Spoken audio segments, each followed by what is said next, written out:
ప్రజలారా మీరే చెప్పండి. రాష్ట్రంలో కరెంట్ లేకుండా ఉందా? మీరే చెప్పాలి. దాని గురించి వివరించడానికి ప్రయత్నం చేద్దాం. నిన్న పరేడ్ గ్రౌండ్‌లో నిన్న తెలంగాణ ఆవిర్భావం దినోత్సవం రోజున సీఎం రేవంత్ రెడ్డి గారు మాట్లాడిన వాక్యాల్లోని కొన్ని క్లిప్ అయితే తీసుకురావడం జరిగింది. మరి ఆ క్లిప్‌లో మాస్టర్ మాట్లాడుతున్నాడు. కొడంగల్‌కైతే 38 గంటల కరెంట్ ఇస్తున్నాను.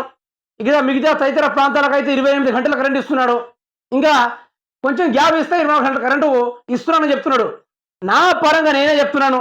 నా స్టూడియోలో నేను న్యూస్ చేద్దామని ఈ విధంగా స్క్రీన్ ఆన్ చేసుకొని ఉంటే పటాక్కున కరెంట్ పోతా ఉంది. నేను కరెంట్ పోయి వచ్చిన తర్వాత మళ్ళీ స్క్రీన్ ఆన్ చేసుకొని దాన్ని న్యూస్ చేయడం జరుగుతుంది.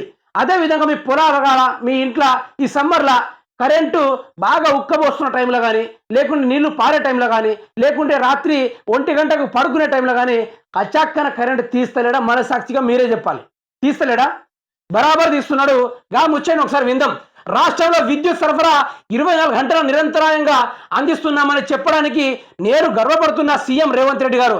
ఎవరు దాన్ని ప్రజలైతే చెప్పి గర్వపడరు. ఎందుకంటే మీకు మీరే డప్పు కొట్టుకోవాలి, మీకు మీరే సంతృప్తి చెందాలి, మీకు మీరే గర్వపడాలన్నట్టుగా సీఎం రేవంత్ రెడ్డి గారు మాట్లాడుతున్న ముచ్చటేందో కానీ గట్టిగా తెలుస్తుంది మనకైతే. ముచ్చట ఒకసారి పరిశీలిద్దాం. మిత్రులారా, రాష్ట్రంలో విద్యుత్ సరఫరా నిరంతరాయంగా 24 గంటలు అందిస్తున్నామని చెప్పడానికి నేను గర్వపడుతున్నాను. మీరు గర్వపడుతున్నారు సార్. ఆ 24 గంటలు తీసుకోవడానికి మాకు సిగ్గు అనిపిస్తుంది.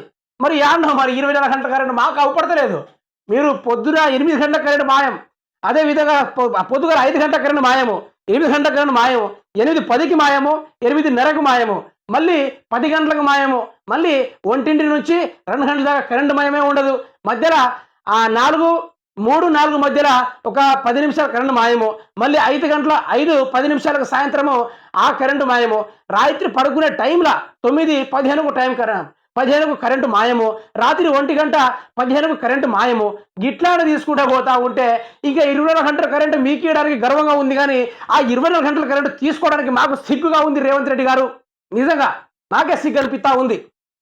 రాష్ట్ర చరిత్రలో ఎన్నడూ లేని విధంగా ఈ ఏడాది మార్చి 6న అత్యధికంగా 298 మిలియన్ యూనిట్ల విద్యుత్ సరఫరా చేసి రాష్ట్రం ఇది ఓల్డ్ రికార్డు.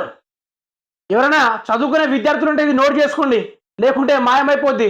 ఓల్డ్ రికార్డు ముచ్చట, జీకే ముచ్చట. ఎప్పుడు లేని విధంగా కని విని ఎరిగని విధంగా ఈ రేవంత్ రెడ్డి వచ్చిన టైంలోనే ఎక్కువ అధికంగా కొన్ని యూనిట్ల దాకా అయితే కరెంటు కావడం జరిగిందట. అయ్యో, మరి మా ఇంట్లో కాలేదే, పక్కింట్లో కాలేదే, తెలంగాణ రాష్ట్రంలో కాలేదే, మరి ఆ కరెంటు కర్ణాటక తరలించిందా, లేకుంటే ఎవరిని కొనగలికి ఇచ్చింది అన్నది ఇక్కడ హాస్యకరమైన ముచ్చట. అంతేనే కదా మిత్రులారా, మీరే చెప్పండి. ఏర్పడిన తర్వాత అత్యధికంగా రికార్డును సృష్టించాం. నిరంతరాయంగా విద్యుత్తుని సరఫరా చేసి సూపర్ సార్. మీలాంటి ముఖ్యమంత్రి ఈ ప్రపంచంలో యాడ ఉండరు నాకు తెలిసి.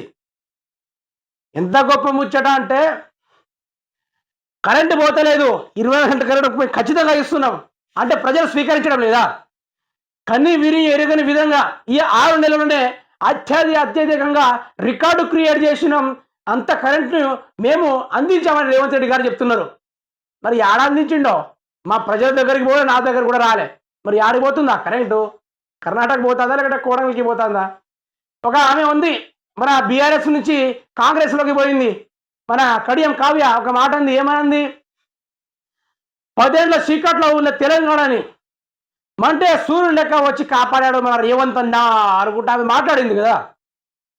మరి ఆయన వచ్చినందుకు 24 గంటల కరెంట్ వచ్చిందో, లేకుంటే ఇంత ముందుకు మన 24 గంటల కరెంట్ ఎట్లుందో కూడా తెలియని పరిస్థితి. రేవంత్ రెడ్డి గారు, మీరు ఆ పత్రం రాసుకొని ఇలా మైకుల ముందు చెప్తే అది నిజమైపోదండి. ప్రజల గుండెల్లో ఉంది 24 గంటల కరెంటు వస్తుందా లేదా అనేది. ఆడదాకెందుకు? నిన్నమ్మన చూసిన వీడియోలోనే సగం కరెంటు పోతూనే ఉంది. నేను కూడా అరుచుకున్నా లేదా? ఏం టైంకి తీసిండ్రు అయ్యా కరెంట్ అనుకుంటా. ముఖ్యమంత్రి గారు, మీరు చేసేది అన్ని బాగానే ఉందండి, కానీ ఏం చేస్తలేరు, అదే ఇబ్బంది. ఏంటంటే మీరు చేయని కూడా మేము చేసిన అంటున్నారు, మీరు కాందాన్ని కూడా అయ్యిందని చెప్తా ఉన్నారు. యాడ అయ్యిందో, యాడ చేసిందో, కని విని ఎరగని కరెంటు యాడ్ నుంచి వచ్చిందో అంటే ఆ కరెంట్లో ఏమైనా మెరుపులు ఉన్నాయా, లేకుంటే కాంతి కొవ్వొత్తులు అడుగుతున్నాయా, లేకుంటే ఫ్యాన్ లేకుండా కూడా ఆ కరెంట్ తోటి ఖాళీ ఫ్యాన్ తిరుగుతుందా? ఏందో మరి నాకు అర్థం కావట్లేదు ఈ ముచ్చట చూసుకుంటే.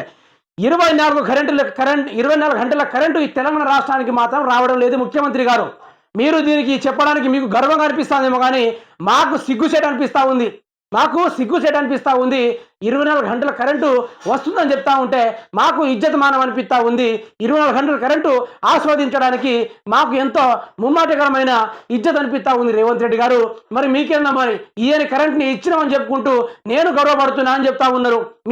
మీది ఏం గర్వమో ఏందో కానీ మాకు మాత్రం బరాబర్ అనిపిస్తూ ఉంది. మీరు ఇయ్యలేదు కరెంటు, మేము తీసుకోలేదు. అదే కరెంటుకు మరి ఏందో కాంగ్రెస్ వచ్చి రాగానే కరెంటుతో లొల్లేదో నాకు అర్థం కాదు. ఇంతకుముందు బీఆర్ఎస్ పార్టీ ఉన్నప్పుడు 24 గంటల కరెంటు ఉండేది, మధ్య మధ్యలో ఆడకాడకు పోయేది. కానీ కాంగ్రెస్ ప్రభుత్వం వచ్చినప్పుడు మాత్రము కరెంటు కోతలు అయితే విపరీతంగా ఉన్నాయి.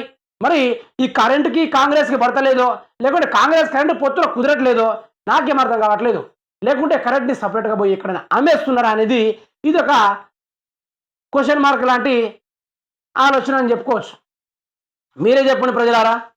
24 గంటల కరెంటు వస్తుందని చెప్పి ఆయన గర్వపడుతున్నాడట. మరి మనకేమనిపిస్తుందో, మరి మనకేమనిపిస్తుంది? 24 గంటల కరెంట్ అనిపిస్తుందా? మరి మనకు గర్వంగా అనిపిస్తూ ఉందా? ఈ ముచ్చట పరంగా ప్రజల్ని అడుగుతా ఉన్నాను. మీకు 24 గంటల కరెంటు వచ్చి ఉంటే కింద కామెంట్ బాక్స్లో కామెంట్ తెలపండి. మిగతాది రేవంత్ రెడ్డి గురించి ఇంకా మాట్లాడేది చాలా ఉంది. రేవంత్ రెడ్డి సార్కి చెప్పేది చాలా ఉంది. మాకైతే కరెంట్ అయితే 24 గంటలు రావడం లేదు. పక్కా నేను షూర్గా చెప్తున్నా, రావడం లేదు. మరి సార్ చూసుకుంటే మాత్రము నేను గణితే సృష్టించిన అంటున్నాడు. మీరు ఒకసారి దీనిపై స్పందించాల్సిందిగా కోరుతున్నాను మిత్రులారా.